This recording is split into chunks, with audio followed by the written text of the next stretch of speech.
Okay, hi there. I'm here today with Betsy Petry-Johnson, who is an expert physical therapist with 20 years of experience, who is passionate about the pelvic floor and provides a lot of advocacy on all things pelvic floor. And I just want to start by saying I'll include links about where you can find her and the different programs that she offers in the show notes. But I just wanted to ask you to introduce yourself and tell me a little bit about your story and how you became so interested in this work. Okay, awesome. Thank you for having me, by the way, too. So fun. But yeah, so it's hard to figure out like where do you start your story? How much story do you want to have? So, like, I was always very active. I played sports in high school. I grew up snow skiing and water skiing. I got into competitive water skiing as a teenager. I competed in college. I competed for years after college, mostly like at a regional and national level. But I mean, like, I don't know. It was consuming. It was what I did all the time. That was what I loved to do. Yeah. And so I mean, I would qualify you as kind of an uber athlete, right? I mean, you were I passionate was about your sport and focusing a lot of fair. time on your sport. Yes. I mean, yes, that's very fair. I was very passionate about it. I focused a lot of time on it. And I have always loved human movement. Like I feel like when I went to physical therapy school, it was the first time in my life where I was really excited about learning. I couldn't wait to get to class. I was like, oh, we're gonna do knees today, or whatever it was. Like it was so exciting to me and I really loved it. And so I felt like I had a pretty decent understanding of my body before I had kids. And then I had kids, and I always tell this part of my story. So I had two miscarriages, and I didn't meet my husband until I was in my 30s. And when I had two miscarriages, I was freaking out like, is everything okay? What's wrong? And so we went to go talk to a fertility specialist, and she said, like, everything's fine. You're doing everything right. The fact that you got pregnant right away, the first time you attempted two times, it's really good. Keep doing it. So we tried again, and then poof, we got pregnant with triplets. So you had spontaneous triplets? I had spontaneous triplets. I like Um, to say we were that's not doing anything anybody else wasn't doing. that's magical, right? That's kind of a miracle. It is like amazing. And I feel like I was always meant in my life to be a mother. Like I knew I needed to do this, but it has changed my life in ways that I never imagined it would have changed my life. And one of those ways is my career. Like I when I went to physical therapy school, I was one of those people who was like, I want to do orthopedics and sports and I don't want to do the rest of it. And there's so many settings in physical therapy, and when you're in physical therapy school, they like make you try out other settings. I'm like, I do not want to do it. I want to do orthopedics. I want to do sports. Like that's what I'm interested in. And I always did. I've always worked in orthopedics. I have a certification in orthopedics. Like that's always been my thing. And then I had kids, and I knew about a diastasis recti, and I knew that having triplets at 37 like stood pretty good chances of having an ab separation. And so I was like, it's okay. Like I'm gonna manage this pregnancy. We're gonna have healthy babies. Everything's gonna be okay. And afterwards, I will figure out what to do because I can do that. That's what I do. Can I And I interrupt could. you for a second? Ah, So I just want to focus a second on triplets and what that does to your body because I don't think a lot of people think about it. So the amount of weight that you gain, the amount of fluid that you have in your body, I mean, it changes everything, right? So when you were pregnant with triplets, do you know how much weight you gained? Do you mind my asking that? yeah, no, I was gonna say this actually as I was listening to you talk. I was like, this is really good perspective. So I weigh about 140 pounds. I weighed about 140 pounds before my kids were born. I gained 120 pounds when I Yeah. was So pregnant. you doubled your weight almost. Nearly double my weight when I was pregnant. Right, and I'm sure you were super careful about what you're eating. I mean, and not all of that's baby. I mean, just the fluid, it changes everything about your body, and then your body has to go back to, we'll call it normal or the way it was before, and it doesn't always, right? And it changes things. It changes the way you transmit pressure in your body, and I think athletes feel that more because you're used to using your body in a different way. Okay, I'm done with my interruption. Go ahead. No, I appreciate hearing your perspective because, like, I don't know. I don't sit and jaw with a urogynecologist about my triplet pregnancy very often. I think it's like super cool to hear your take on it because you're right. Like the fluid was insane. Like I Yeah. was swollen everywhere. My Yeah. face, arms, my legs, my feet, like everything was swollen. It was so bizarre. And like I have very obvious veins. And like so I had a C-section, and when they went to put in when the anesthesiologist went to find my vein, and I had preeclampsia, and they had to give me, what's the word? Magnesium. Magnesium. And they couldn't get my vein. Like it took him several, and I'm like, I have massive veins, but I was so swollen, Yeah. Well, and I'm you know. sure you were, so big that you couldn't sleep on your back, right? There was probably one position you could sleep, right? Otherwise, because what happens is there's so much weight that you actually cut off your blood supply, Yeah, right? I mean, it's just crazy to think about. I didn't realize how bad it was until, so like they they decided that I had preeclampsia, and I went into the hospital on a Monday night, and I didn't know it, but there had been a team of people preparing for the triplet lady, and if like something went wrong with us, they were just going to deliver the babies right then. Yep. But if we could wait until morning, my team that had been preparing for us was going to come in and do it according to plan, and I was like, oh yeah, we are waiting for the team. We are not doing. Well, and the team's crazy, right? Because you have a team for each baby. I mean, there's a Yeah, team for you, and then there's a team for each yeah, baby because you just don't know how much help you're going to need, and you'd rather have a set for everybody and not need them than yeah, need extra people. So a triple delivery requires a lot of coordination when you have time to do that. yeah. So that night they were monitoring everything, and I literally would get up to pee every 30 minutes. Yeah. So like that I could sleep is whatever I could get in between the 30 minutes before I had to get up and pee. And just this is my like example of how physically taxing it was. Like I couldn't shower every day, but when I did shower, I would have to lay down and rest after my shower before I could get dressed because it was so exhausting to shower. Yeah, But which is crazy, it right? was And I mean, even your example of having to go to the bathroom every 30 minutes, because there's just no room for your bladder, right? And oh, so that's all it can hold, your poor little right. bladder. Yeah. Okay, Yeah. so then you delivered and you essentially have a body that's been stretched, right? Yeah. With muscles that are not where they used to be. And so then what? So I thought, like, I mean, I really wasn't like, I didn't try to do too much, I don't think, in the beginning. I just wanted to go for a walk with my babies. I had been stuck in the house for so long, and I had basically just been laying on the couch like an incubator for weeks. And I was like, I just want to go outside and I want to move again. And I would go for a walk with them. And then like, very gradually, maybe a month or 6 weeks, like I started trying to figure out like, where am I tight? Where do I need to move? Like, how can I strengthen? And like, what do I need to do about this belly? Because it looks like I swallowed a basketball. And I remember saying to my midwife, because like so my kids were born in England, and their system is very different than ours. And so like I had a midwife who was still following up with me at the house up until 6 weeks postpartum.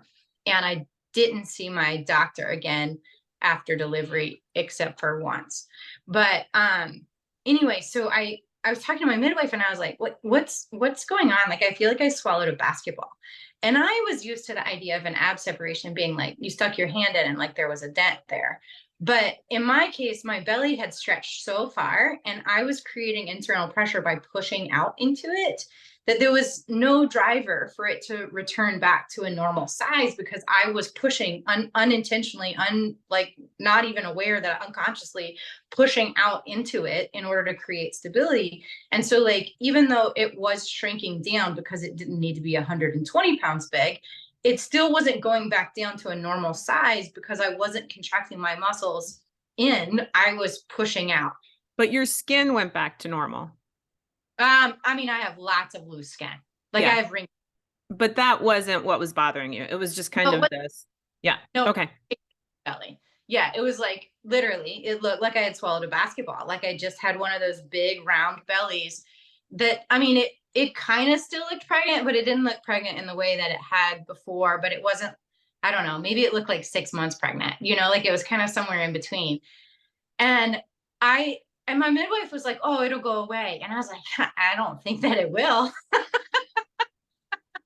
And I didn't know who to ask. Like I had been, so we were living in England and I had been working for a physical therapist who, like, I was like, that he was asking about ways that we could like market to more of the community. Like, how can we get in more people? And I was like, oh, well, we need to be talking to pregnant women Yeah. because like there's a whole untapped market here. And he was like, you talk to pregnant women here, you can talk to my wife, but I don't want to talk to pregnant women. That's not a market for me. And so like he was the only person that I knew who knew more than I did. And he was like, no pregnant women. And I was like, okay, so who do I ask? Because I didn't know anybody else to talk to there. And like I didn't even know that I was looking for a pelvic floor or a women's health physio. Like even as a physio myself, I didn't know that that's what I needed.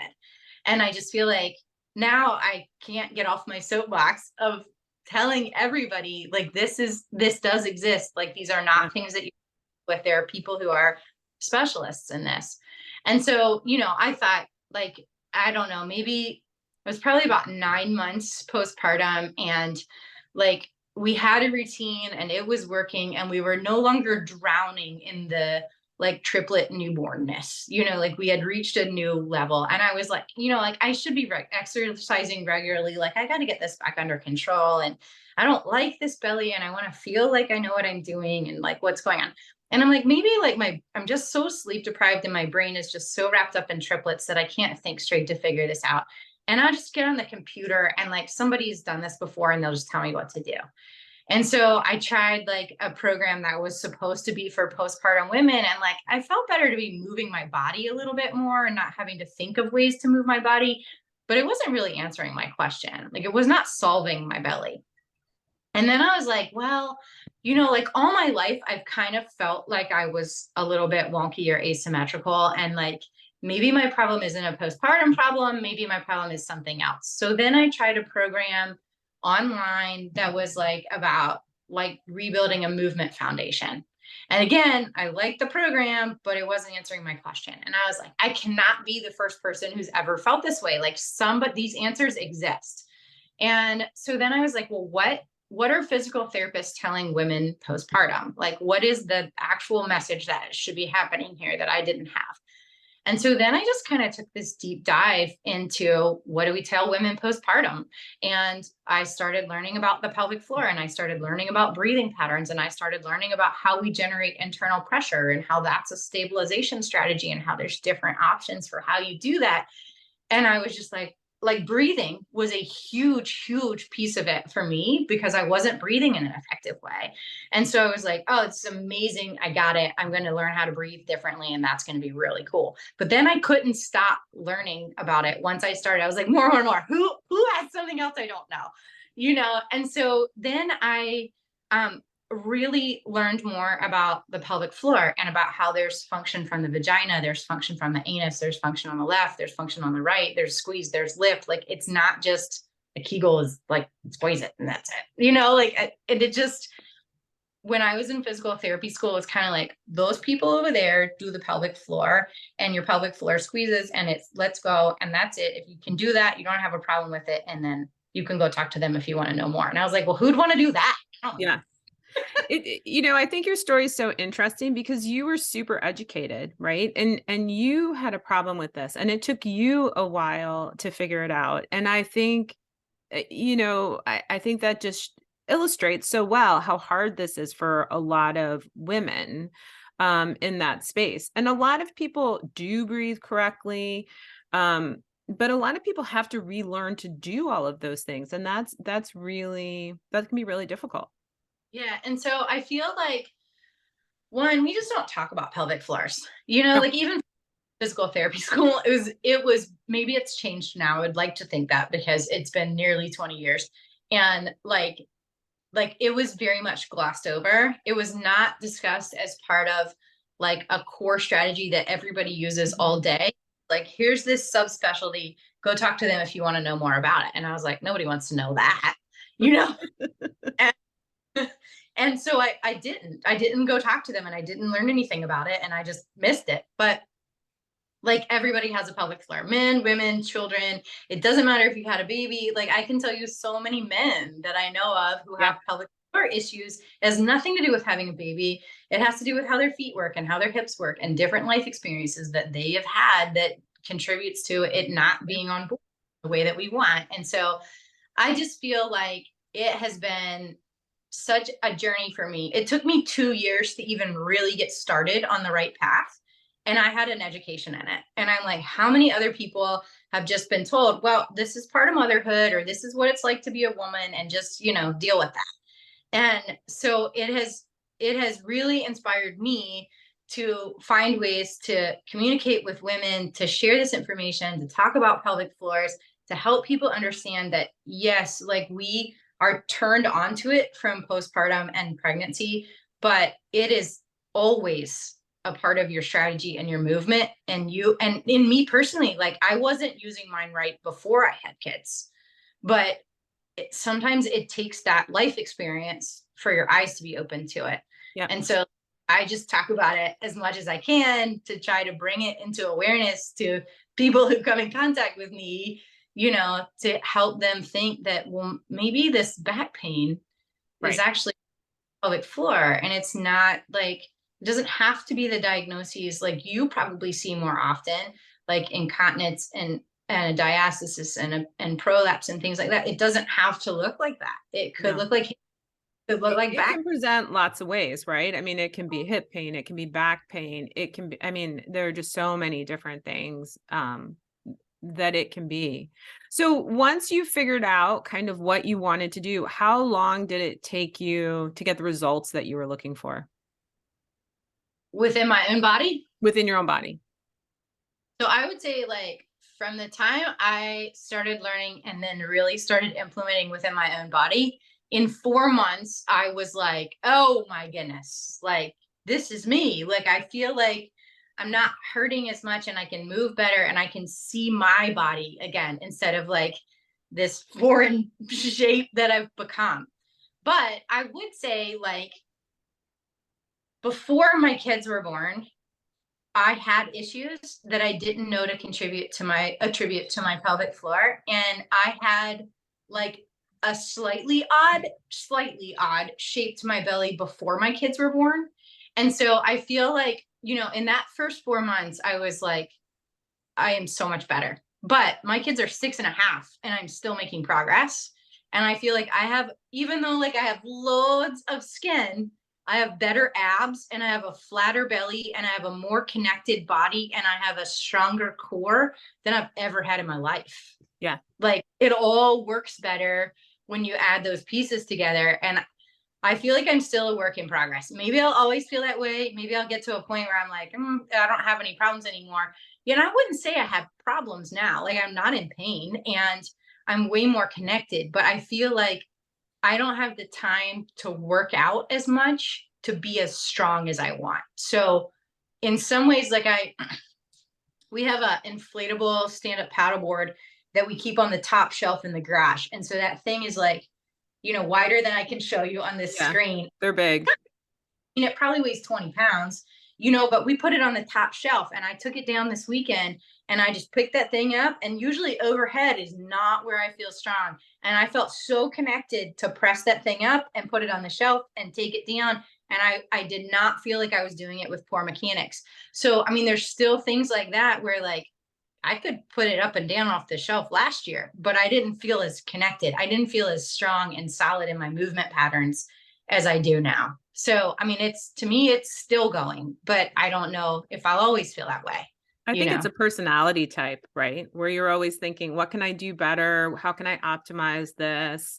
'Cause I mean, I think of things the same way where I'm always trying to tweak things and make it better and figure things out, right? And as you pick up new hobbies and new things and your kids get older and you're doing different things and spending your days in different ways, I mean, you use your body differently. Right. Right. So, you now have some courses, correct? Yeah. I have a horse. A Yes. course. So tell me about the course that you have. So I've really tried I like to say that when my triplets were tiny, I had a lot of time to think and not very much to do. And my boss in England that I was telling you guys about, he he really sparked this thought in me about like looking at it from other people's perspective and trying to show them what you have to give, because they don't always know, like they're not always aware. And like that kind of thought, and then my like enlightenment of my own body after they were born, like kind of started this brainstorm of like, maybe there's a different way, because there's so much information that people could benefit from that they don't necessarily have. So I work 100% virtually, and I have this online program where I really tried to meet people where they are, because there's a lot of reasons why people might not have access to a pelvic floor physical therapist. Either they live in a rural area, or they financially can't make it happen, or they Yeah. don't have care, or they just have such a life load that like making time for themselves to go to an appointment, to learn something new and come home and then implement it and then go back is just too much. And like I personally felt that way. Like I didn't know who to go to, and if I did, like where was I going to put my 3 kids in a country where I had no social network? And like, yes, I could pay somebody to come and help me out sometimes, and I did, but like I just couldn't justify all of it, like Yeah. as often would have been prescribed, and I just could not make it all work. And I was Well, like, and I think, when you first have kids, I mean, for me, it was for the first couple of years. In a lot of ways, you're just getting by, right? And so making a plan, I mean, even making a plan to go out to an appointment with 3 infants, I mean, that takes a lot of thought and sleep and planning. I mean, that is not an easy task. it was just too much. And I Yeah. was like, and if I feel that way, and I mean, granted, everybody doesn't have triplets, but like everybody has lots of reasons why they might feel like they're so like weighed down by their Yeah. life, can't do this. And I'm like, those people still deserve answers. And like, I always say like the gold standard is go to talk to somebody. But sometimes people live in rural areas and there's not a pelvic floor physical therapist, or Yeah. sometimes people live in areas where like they can find a pelvic floor physical therapist, but they're getting, answers that are fairly outdated. And they're like, I like your answer. I want your answers because it's more incorporated with how the rest of my body functions, not so isolated. And I want that, and so it's available by subscription. You can get it monthly, you can get it quarterly, you can get it annually, and it's divided up into 7 modules, because I also very firmly believe that I cannot say do these exercises for 6 weeks and then do these exercises and then you'll be where you need to be, because there's so many variables that come into play. Like I don't have any idea what issues you're dealing with. Like, am I going to design a different program for, back pain versus an Right. abscess versus incontinence? Like, no, I'm not. And because they're not all different problems, they're all the same problem manifested in different ways, but you don't know like what kind of issues that person's having. You don't know their life history, you don't know their medical complications, you don't know like what their goals are, where they're trying to go, and where they've come from. So there's so many variables that I feel like do these exercises and then do these exercises only works if I know you. And so instead I have tried to set it up like, so the modules are breathing, alignment, pelvic floor, hips, abs. I did that in the reverse order: abs, hips, feet, and upper body. And then within each module, there's 2 to 4 self-assessments. And so it asks the user basic questions that you don't need a medical background to answer, to kind of guide them through understanding their current strategy with, as an example, respect to breathing. Like, what happens when you inhale? Is your movement up? Is your movement down? Where is it?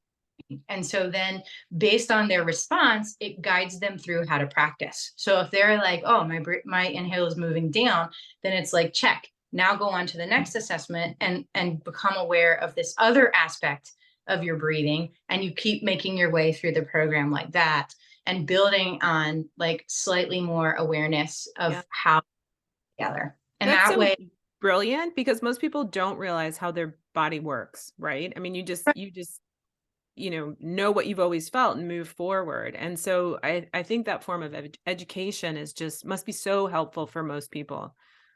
well, I hope so. And my thought was that, like, in that way, I'm not giving them too much and I'm not giving them too little. Because sometimes people are going to look at like a set of exercises and be like, there's no way I can do that. What am I supposed to do? And other times people are going to look at a set of exercises and be Yeah. like, that's so basic for me. That's not what I need. And so in this way, you're learning and you're building on awareness and understanding until you get to the point where you're like, I have never heard that before. What am I going to do? You know, Right. like how to create an understanding of this thing that I had never even considered in my life. And maybe it's your breathing, maybe it's where your pelvis is in space, maybe it's how your pelvic floor functions, you know, infinitely many different things. Yeah. And it's all so interrelated, you know, like sometimes you need the feet to get the hips and you need the hips to get the pelvic floor. And It's true, right? I mean, yeah, it's definitely true. I saw a woman the other day who was a pitcher, right? And had this huge shoulder injury, which was creating all kinds of pelvic floor issues for her, right? And but it all started in the shoulder, which was just, kind of fascinating. yeah, so So fascinating. your program, is it just geared towards postpartum or is it geared towards all women? Because I think all women could use it. For sure. And so, like, when I first developed it, I've learned so much. And I also, along with saying I was never going to do pelvic floor, I also said I was never going to be a business owner. And I've learned to eat my words in so many ways. Anytime I say I'm not going to do this, yeah, like once I said I would never let my kids go out of the house if they were dirty. That was before I had kids. It was a long time ago.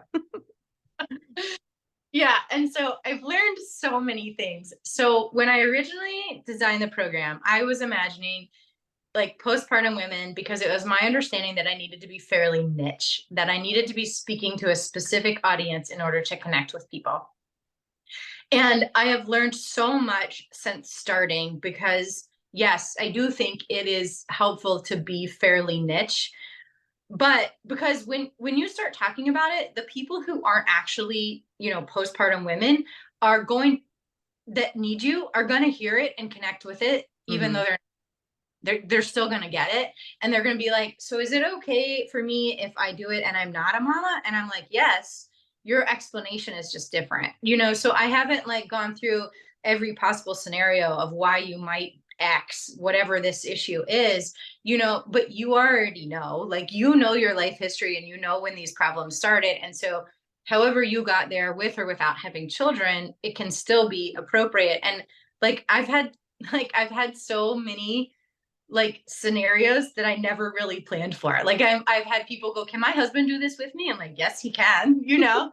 And so like I've had husband and wife duos. And like one of the most impressive to me, I actually had a mama contact me. So she bought my program and she was implementing it with her daughter like for I don't know, maybe a month or two before I even knew that she was doing it with her daughter. And then she was like, I want to ask you questions. Would that be okay? And I was like, sure. Like, and she's like, are you open to working with a 12-year-old? And I'm like, um, that wasn't my plan, but yes, if you feel like it's working for you, then yes, I'm open to that. And so like their story was that her daughter had the umbilical cord wrapped around, I don't know how much of her body, but like not to where it was life threatening, but to where she wasn't moving in a normal way in utero. Okay. So when she was born, she hadn't had the hitting and kicking and punching and everything that goes on inside. And she had very low movement. And so she like, the parents have never like given a specific term for how she was described after she was born, but she had like eating and like a lot of more basic needs that they needed to meet initially. And now at 12 they're like, but her movement and her walking isn't normal, and we've been to physical therapy and we've done some things, but we something I was saying spoke to the mom. And so she and her daughter have been going through it together, and it's helping her, and she's figuring out balance issues and she's figuring out walking issues. And so like, yes, my target audience, like who I'm speaking to when I make things up in my head, is a postpartum mother. But a lot of the postpartum mothers I get are 20 and 30 years postpartum, Yeah. and some of them I are 9. I love that story, but I also think that I think everyone should start before they're pregnant. right? Mm. Because that postpartum period, you're kind of in a panic and it's hard to figure things out. And I think if you kind of start and you understand how your body works before there's a big issue or before things change, you kind of have a jump start on everything. I absolutely agree with you, but I have a really like significant question.